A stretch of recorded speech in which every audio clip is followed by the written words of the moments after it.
কেন্দ্রীয় বাজেট তো প্রায় চলেই এলো, আর আমাদের সবার মনেই কিন্তু একটাই প্রশ্ন ঘুরছে, এবার ঠিক কী হতে চলেছে। বিশেষ করে দেশের সেই সব কৃষকদের জন্য যাদের ওপর ভর করে দেশের অর্থনীতি দাঁড়িয়ে আছে। চলুন আজকের এই আলোচনায় একটু তলিয়ে দেখা যাক 2026-এর এই বাজেটে কৃষি খাতে সত্যি কোনো ভালো খবর আসতে চলেছে কি না। বাজেট পেশ হতে আর হাতে গোনা কয়েকটা দিন বাকি, আর গোটা দেশ যেন দম আটকে অপেক্ষা করছে। শিল্প থেকে শুরু করে চাকরি, সব সেক্টরেই চলছে নানা জল্পনা কল্পনা, কিন্তু একটা সেক্টরের নজর যেন একটু বেশি তীক্ষ্ণ। আর সেই সেক্টরটা হলো আমাদের কৃষি খাত।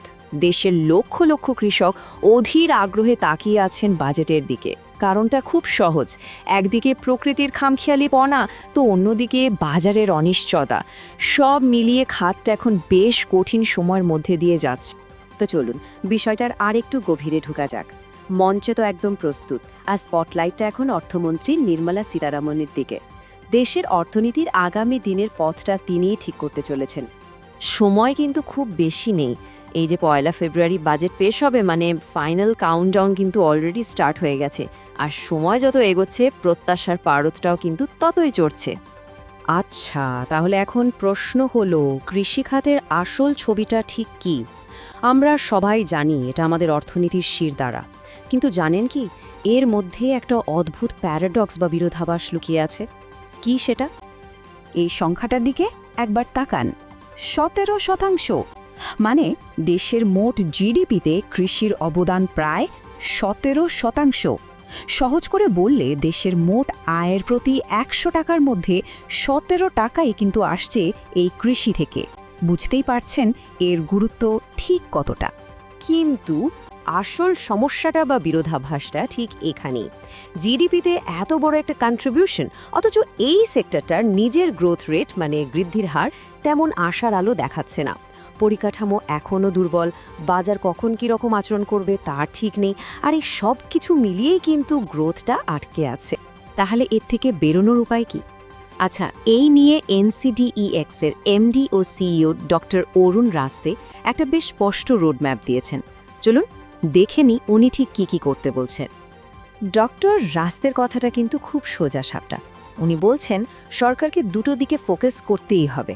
এক, পুরো কৃষি খাতটাকে আরও মজবুত করতে হবে, আর 2, বাজার ব্যবস্থাকে ঢেলে সাজাতে হবে। ওনার মতে এবারের বাজেটের মূল ফোকাস এটাই হওয়া উচিত। তো এই কাজটা করার জন্য উনি মূলত 4টে পিলারের কথা বলছেন। প্রথমত, রিসার্চ আর ডেভেলপমেন্টে আরও বেশি টাকা ঢালতে হবে। দ্বিতীয়ত, এমন বীজ তৈরি করতে হবে যা আবহাওয়ার খামখেয়ালিপনা সহ্য করতে পারে। তৃতীয়ত, জটিল কর ব্যবস্থা সহজ করতে হবে। আর সবশেষে কৃষকদের জন্য ফাইন্যান্সিয়াল সাপোর্ট সিস্টেমটাকে আরও জোরদার করতে হবে। আচ্ছা, এই করের ব্যাপারটা একটু বুঝিয়ে বলি। এখন যে সিস্টেমটা আছে, মানে এই কমোডিটি ট্রানজ্যাকশন ট্যাক্স বা সিটিটি আর জিএসটি নিয়মকানুন, সেটা বেশ জটিল। কৃষকরা প্রায় এই সবের প্যাচে পড়ে যান। তো প্রস্তাবটা হলো এই পুরো সিস্টেমটাকে সিম্পল করে দেওয়া হোক। তাহলে কি হবে? কৃষকরা এইসব অহেতুক ঝামেলা থেকে বাঁচবেন, আর নিজেদের ফসলের ঠিকঠাক দামটাও সহজে পাবেন। এরপর আসছে ফিনান্সিয়াল সাপোর্টের বিষয়টা। এখানে বলা হচ্ছে অ্যাগ্রি ব্যাংক আর ইন্স্যুরেন্স কোম্পানিগুলোকে আরও প্রোঅ্যাক্টিভ হতে হবে। মানে ধরুন, যদি কৃষি ঋণ পাওয়াটা ক্রেডিট কার্ড পাওয়ার মতো সহজ হয়ে যায়, বা ফসলের দাম পড়ে গেলে যদি একটা সুরক্ষা কবচ থাকে, তাহলে ভাবুন তো কৃষকরা কতটা নিশ্চিন্তে কাজটা করতে পারবে। ডক্টরের আরেকটা প্রস্তাব কিন্তু আরও ইন্টারেস্টিং। এটার প্রভাব শুধু গ্রামে নয়, বরং এর এফেক্টটা পড়বে সারা দেশে। কিভাবে গ্রামের উন্নতি শহরের চাপ কমাতে পারে, চলুন সেটাই দেখি। আইডিয়াটা হলো গ্রামেই এন্টারপ্রেনিয়র বা উদ্যোক্তা তৈরি করা। মানে গ্রামের ছেলেমেয়েরাই যাতে নিজেদের স্কিল কাজে লাগিয়ে সেখানকার জিনিসপত্র ব্যবহার করে ছোটোখাটো ব্যবসা শুরু করতে পারে। যেমন ধরুন ফুড প্রসেসিং ইউনিট বা হ্যান্ডিক্রাফটসের ব্যবসা। ফলটা কি হবে? খুব সিম্পল, গ্রামেই রোজগারের নতুন রাস্তা খুলে যাবে, আর পেটের টানে শহরে আসার দরকার পড়বে না। আর এর ফায়দাটা কিন্তু ডাবল। একদিকে গ্রামের অর্থনীতি চাঙ্গা হবে, নিজের পায়ে দাঁড়াবে, আর অন্যদিকে কলকাতা বা দিল্লির মতো বড় শহরগুলোর ওপর যে অমছন চাপ, সেটাও তো কমবে। মানে বলতে গেলে গ্রাম আর শহর দুভাগের জন্যই এটা একটা উইন উইন সিচুয়েশন।